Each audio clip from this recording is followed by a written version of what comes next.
톡톡톡. 안녕하세요. 룰자예요. 오늘은 부와 행운을 끌어당기는 힘, 더 해빙의 두 번째 시간인데요. 이 책은 이서윤, 홍주연 지음, 수호서재에서 출판했습니다. 오늘 마음북에서는 여러분의 삶에 부와 행운이 가득하길 축복하는 마음을 담아서 두 번째 이야기를 읽어드릴게요.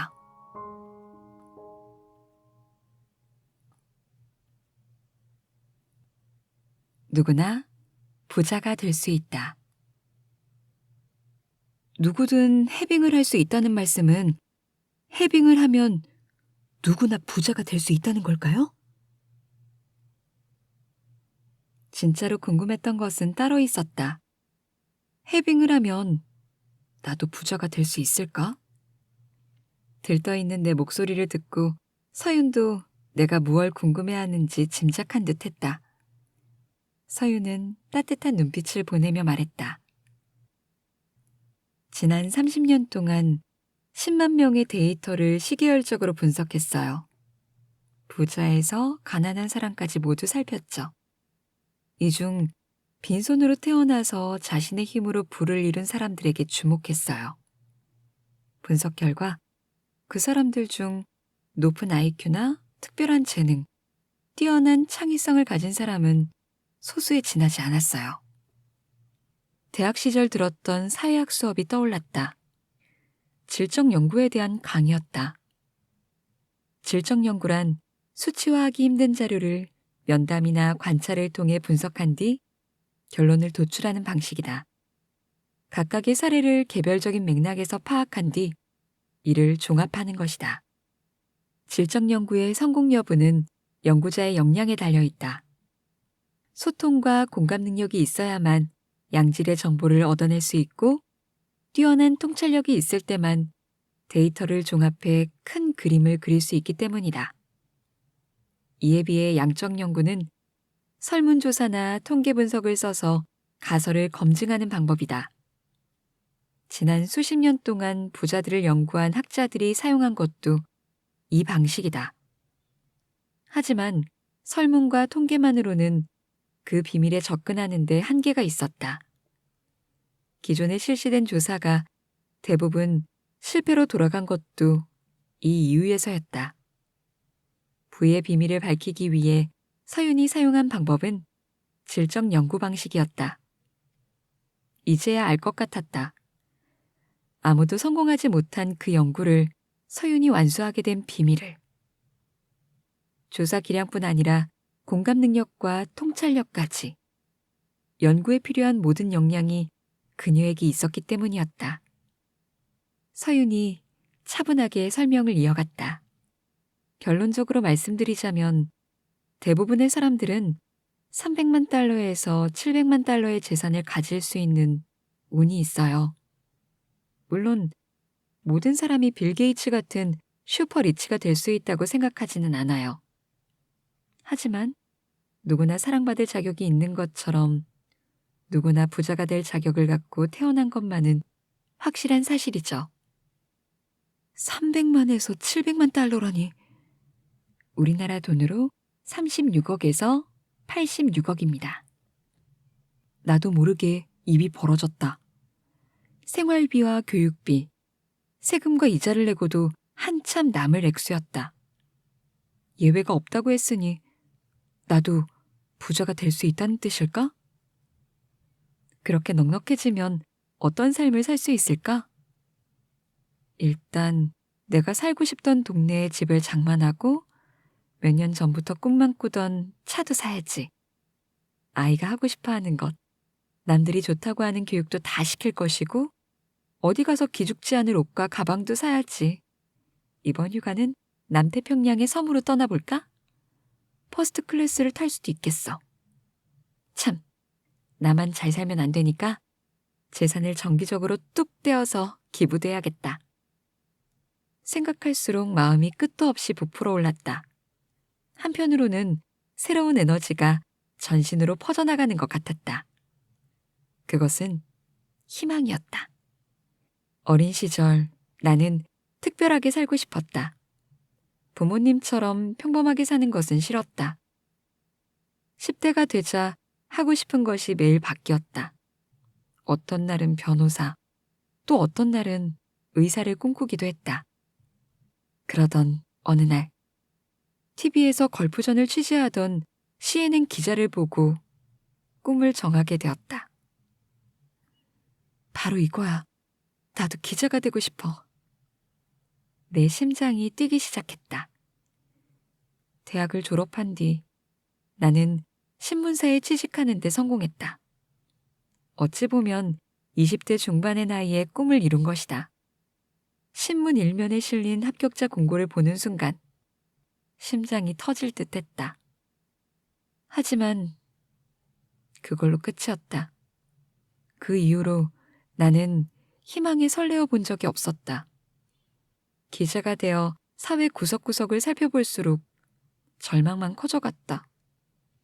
내가 본 세상은 불공평하기만 했다. 물려받은 재산이 없으면 부자가 되기 힘들었다. 가난한 사람들이 더 가난해지는 사이 부를 쌓는 것은 소수의 부자들 뿐이었다. 어느 순간부터 내 심장이 얼어버린 것 같았다. 특별한 삶을 살고 싶다는 꿈은 잊은 지 오래였다. 그런데 서유는 이렇게 말하고 있었다. 부자가 될 수 있다고. 그건 타고난 권리라고. 그 말을 듣는 순간 마음속에서 희망이 솟아나는 것 같았다. 심장이 쿵쾅거리는 소리도 다시 들려왔다. 문득 사회에서 소외된 사람들을 취재했던 기억이 떠올랐다. 순간 부풀었던 가슴이 내려앉으며 다시 마음이 불안해졌다. 그들을 돕기 위해 기사를 써서 성금을 모은 적도 있었다. 하지만 내가 할 수 있는 건 그뿐이었다. 세상에 있는 재화는 한정적일 것이다. 모두가 큰 돈을 가지는 건 불가능하겠지. 누구나 부자가 될 수 있다면 왜 모든 사람들이 부자가 되지 못한 것일까? 내 앞에 있는 서윤을 바라보았다. 어떤 질문을 해도 받아줄 것 같은 눈빛이었다. 누구나 부자가 될 수 있다면 가난한 사람은 왜 그리 많고 부자는 왜 그리 적을까요? 사람들이 가난 때문에 고통받는 이유는 뭘까요? 취재한 것을 상세하게 설명하는 동안 서유는 양손을 깍지 낀 채 고개를 끄덕이고 있었다. 사람들의 고통을 느끼는 듯 눈동자가 촉촉하게 젖어들고 있었다. 이런 공감 능력이 얼마나 많은 사람들에게 위로를 주었을까? 잠시 생각해 보았다. 마침내 그녀가 입을 열었다. 그래요. 세상에는 가난으로 인한 많은 고통이 존재하죠. 잠깐의 침묵이 지나간 뒤 그녀가 말을 이어갔다. 질문 하나 드려볼게요. 세상에 가난한 운명으로 태어난 사람은 몇 퍼센트 정도일까요? 꽤 많을 것 같아요. 30% 이상 정도요?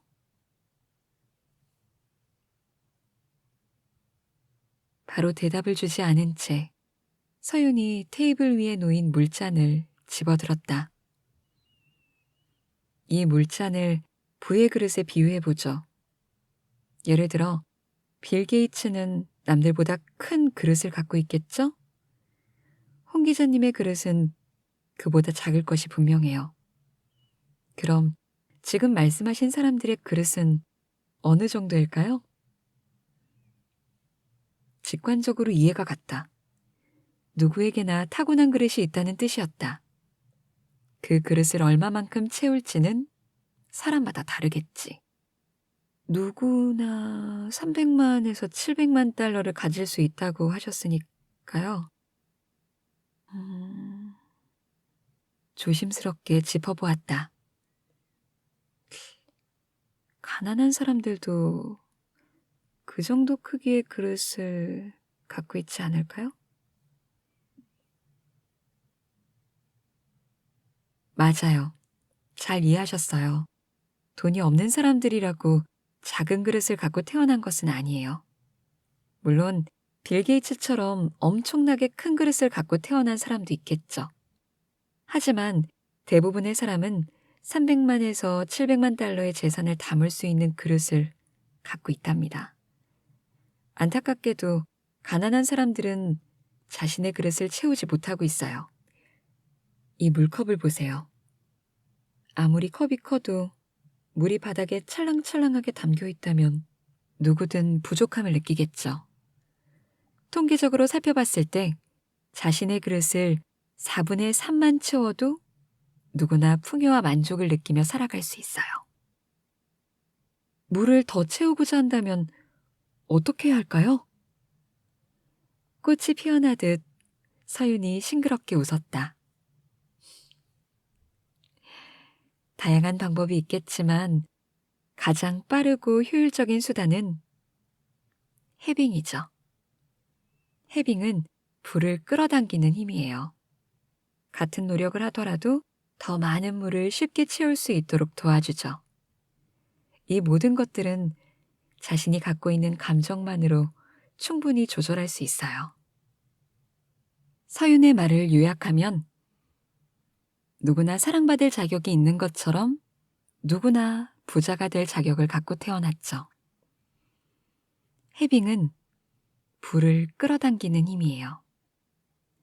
같은 노력을 하더라도 더 많은 물을 쉽게 채울 수 있도록 도와주죠. 이 모든 것들은 자신이 갖고 있는 감정만으로 충분히 조절할 수 있어요. 불안에서 벗어나는 방법.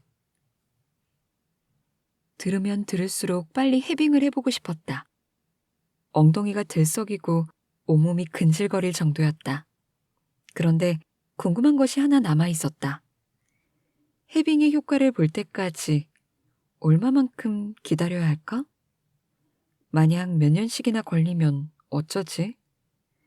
빠른 변화가 찾아오지 않아도 내가 꾸준히 실천할 수 있을까? 자신이 없었다. 다른 사람 앞이라면 이런 속마음을 털어놓지 못했을 것이다. 괜히 말했다가 성급하고 속물로 보일까봐 걱정만 했을 것이다. 하지만 어쩐지 서윤 앞에서 나는 있는 그대로 솔직해질 수 있었다. 서윤과 대화하며 심리학 시간에 배운 무조건적 긍정적 존중이 생각났다. 상담할 때 상대방의 감정이나 생각을 전적으로 수용하는 태도를 가리키는 말이다. 서윤이 나를 대하는 방식이 꼭 그랬다. 어떤 평가나 판단도 하지 않은 채 나를 존중했고 항상 내 생각에 귀를 기울여 주었다. 나중에야 알게 되었다. 그녀가 모든 사람을 소중하게 대한다는 것도, 그녀의 위엄과 힘이 여기서 나온다는 것도. 훗날 서윤에게 이렇게 물은 적이 있었다. 해빙의 비밀을 저에게 알리신 이유가 무엇일지요? 주변에 훌륭한 작가나 기자, 뭐 출판인들도 많았을 것 같은데요. 사람의 마음을 울리는 것은 순수한 영혼과 에너지랍니다. 그 사람의 지위나 스펙은 전혀 중요하지 않아요. 홍 기자님은 귀인을 만나면 크게 발전할 수 있는 잠재력을 갖고 있었어요.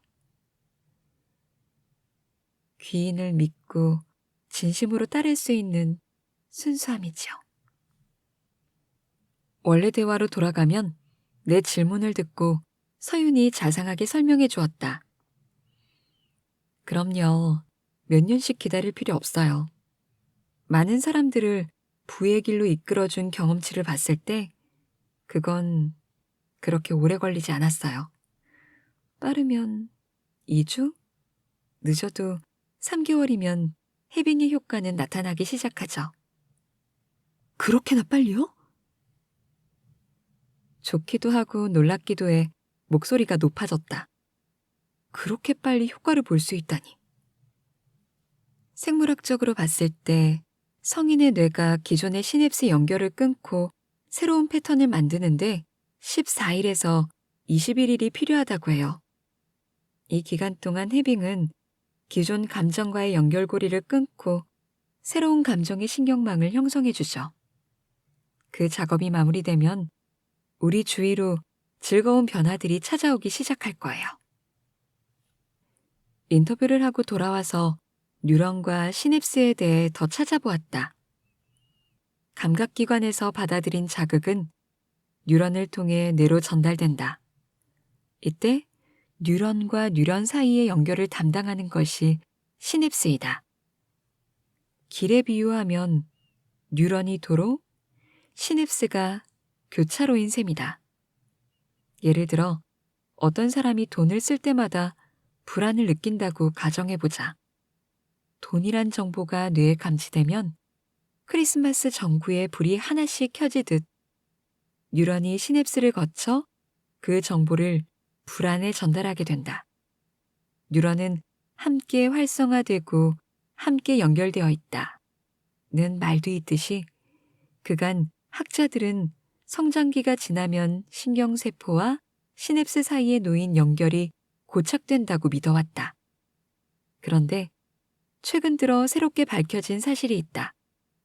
이 연결이 평생에 걸쳐 변할 수 있다는 것이다. 즉, 훈련을 한다면 특정 경험과 이어진 우리의 감정 또한 얼마든지 바뀔 수 있다는 이야기다. 최신 뇌 연구까지 참고하자 놀라운 결론이 나왔다. 해빙을 계속하면 돈을 쓰는 순간 불안 대신 있음을 느낄 수 있다. 서윤도 말하지 않았던가?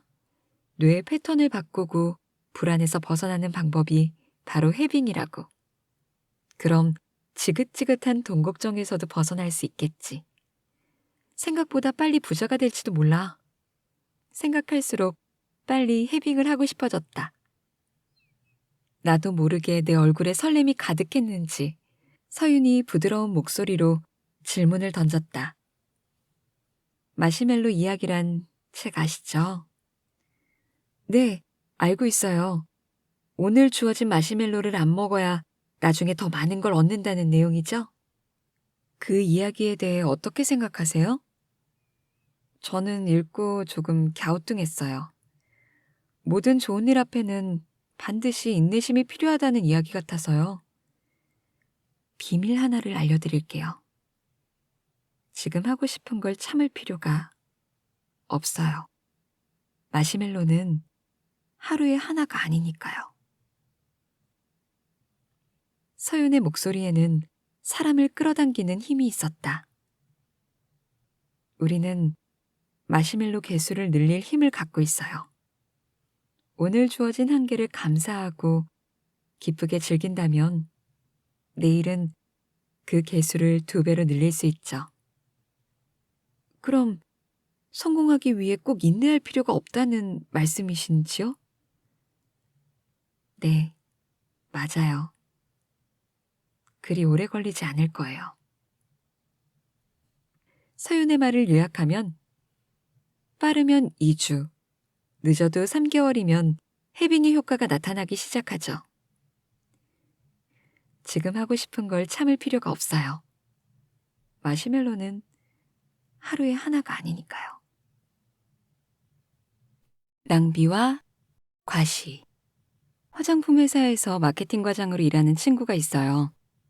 내일이 없는 것처럼 소비하는 친구죠.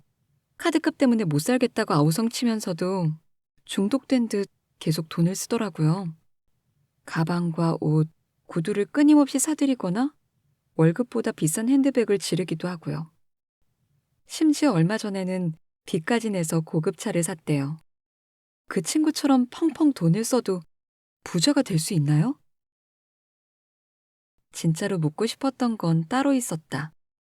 해빙과 낭비의 차이는 무엇일까? 기쁨을 느끼기만 한다면 돈을 펑펑 써도 부자가 될 수 있는 걸까? 만약 그렇다면 좀 불공평할 것 같았다. 내 질문을 듣고 서윤이 예리하게 질문을 던졌다. 하지만 친구는 그 과정에서 원치 않던 불안을 경험하겠죠. 맞아요. 이미 많이 썼다고 하면서도 비싼 걸 또 지르더라고요. 그다음 카드값이 무섭다고 계속 징징거리고요. 서윤이 몸을 똑바로 일으키고는 단호하게 지적했다. 그건 해빙이 아니에요. 그 기세에 눌려서 내 목소리가 저절로 작아졌다. 기쁘게 돈 쓰는 건 비슷한 것 같은데 해빙과 다른 점이 무엇인지요? 자, 남은 삶이 앞으로 24시간 뿐이라고 가정해보죠. 그럼 갖고 있는 돈을 어떻게 하겠어요? 아낄 이유가 없죠. 다 써버릴 것 같아요. 조금 전 우리가 나눈 대화를 떠올려 보세요. 연봉이 크게 뛸 것을 알고 소비할 때의 마음과 삶이 얼마 안 남았다고 생각할 때 기분이 같나요? 눈을 감은 채 상상의 나래를 펼치기 시작했다. 연봉이 100만 달러란다.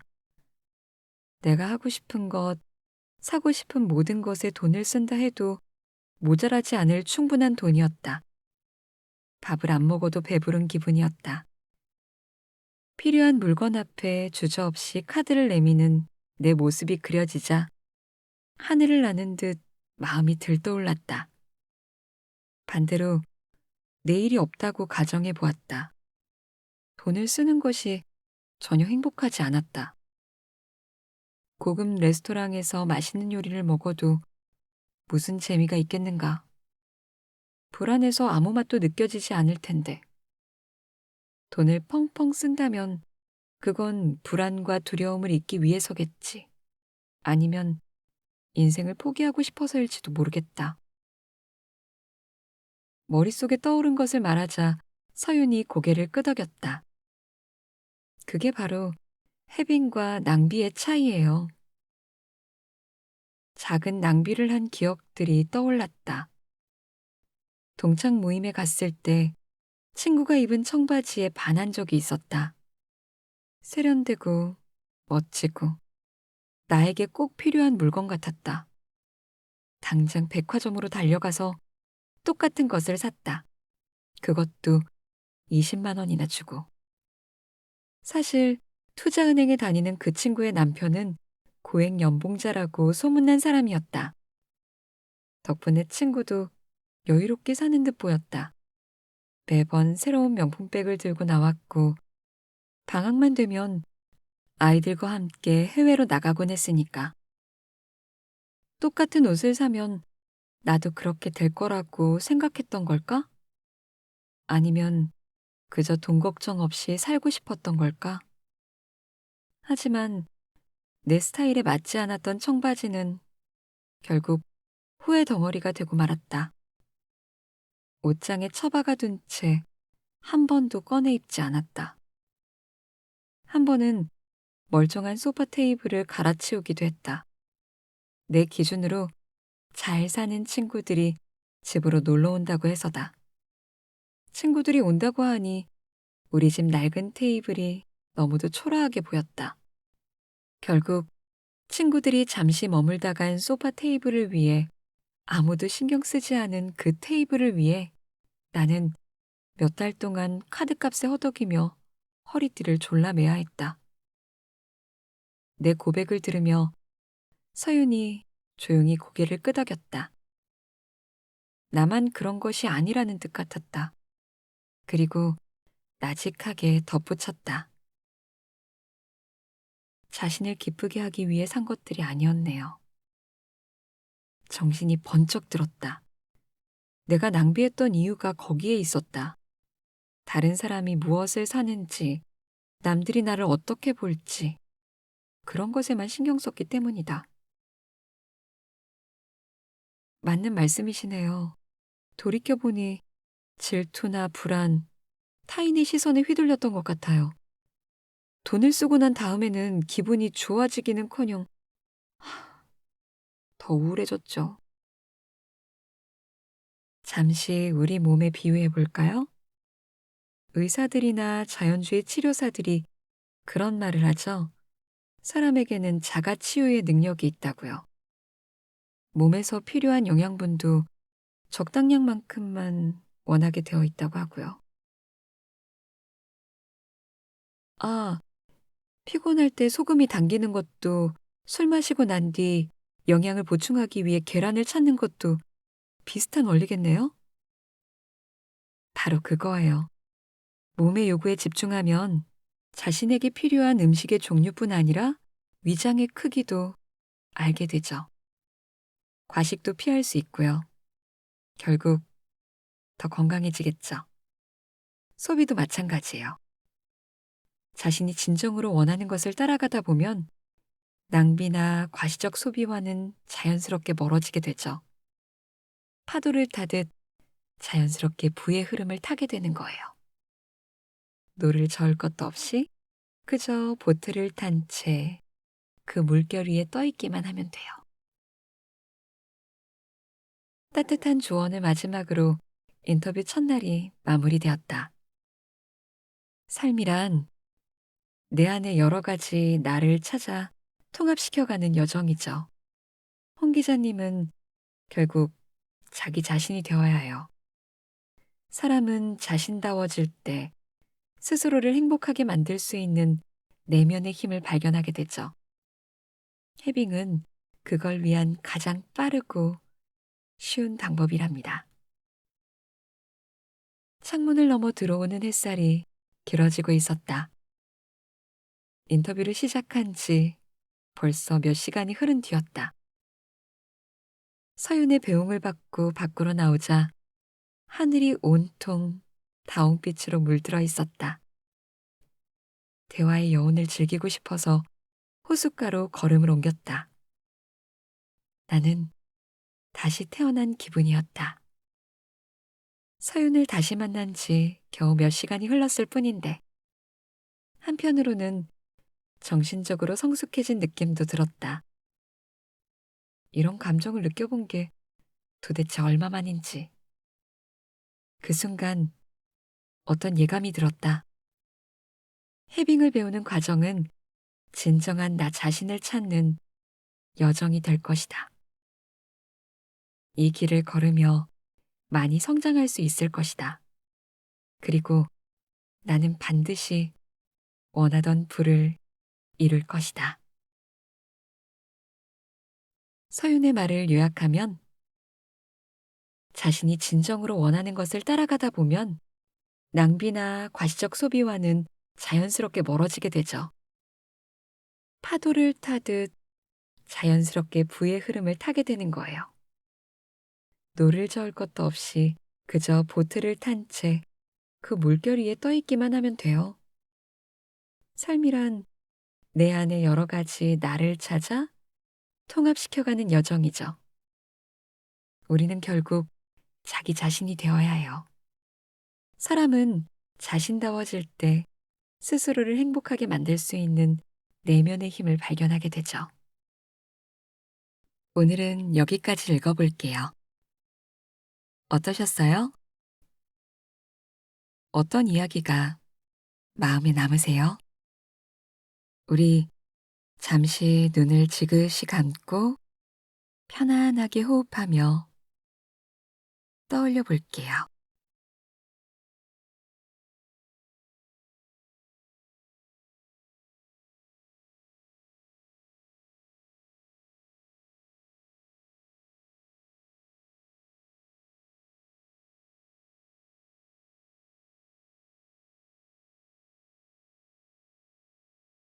이번에는 불안해서, 마음이 허해서, 혹은 남에게 과시하기 위해서 하는 소비가 아닌 나 자신을 기쁘게 하는 소비에는 무엇이 있을까요?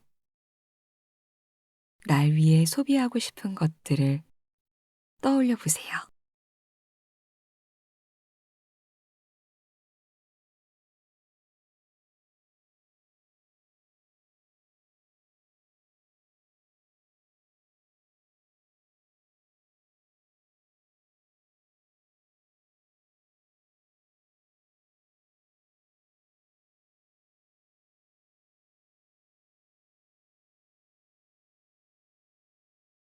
너무 잘하고 계세요. 마지막으로 내가 좋아하는 것들을 떠올려 볼게요. 무엇이든 좋습니다.